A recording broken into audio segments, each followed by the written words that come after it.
What's up mga kabutingting, Jamyag pa rin po. At anong atin?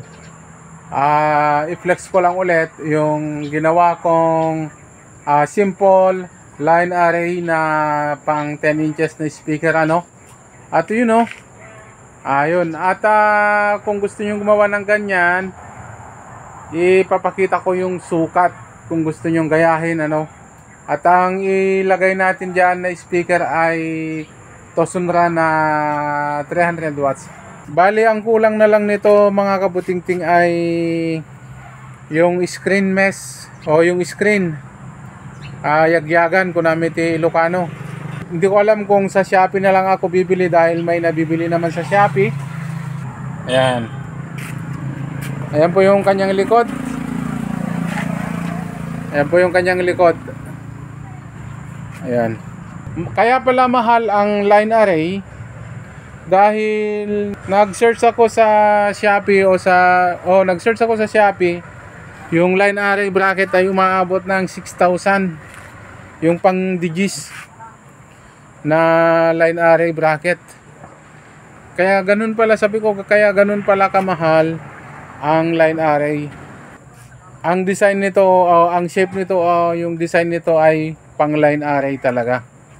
So, tara, ito po yung yung sukat niya kung gusto nyong gumawa.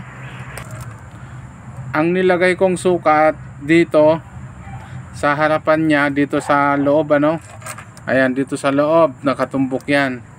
Dito sa loob ay 29 centimeter. Ayun.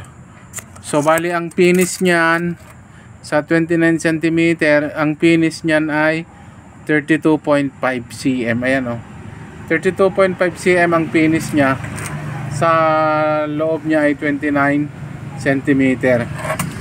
At yung taas nito, mula dito sa loob, dito sa baba, 2 feet po yan. Or 6 na sa 60 cm o 2 feet. Basta sinakto ko lang sa plywood. Pero pag kukunin mo na yung finish niya, labas to labas, nasa 64 cm na siya. Ayan nasa 64 cm na siya. Tapos dito sa side niya, 41 cm. 41 cm yung side dito. Pero kung gusto nyong lagyan ng kung gusto nyong lagyan ng design na katulad nyan, ang finish nyan ay 46 cm. 46 cm yung haba nito. Pero yung nito, yung dito sa likod niya ay 22 cm. Dito, 22 cm. Ito nga pala yung ilalagay kong speaker. Tosonra 300 watts, maximum power 300 watts. Bali, nabili natin ito sa Shopee. Eksakto lang ito mga kabutingting. Kung boses din lang naman, sakto na yan. Hindi na natin kailangan ng napakalakas na pang mid-high. Sa mga ganito kalaki na speaker, malakas naman ang boses at malayo naman ang kanyang nararating. Kung ang hanap mo ay pang battle talaga, siyempre malalaking watts ang kukunin mo dahil sa battle, payabangan doon, palakihan ng mga amplifier, pataasan ng watts. Pero kung simpleng event lang, mga ganito na, pwede na yan. So yun lang yung babahagi ko sa inyo ngayon at abang-abang lang sa sound test natin Ayan.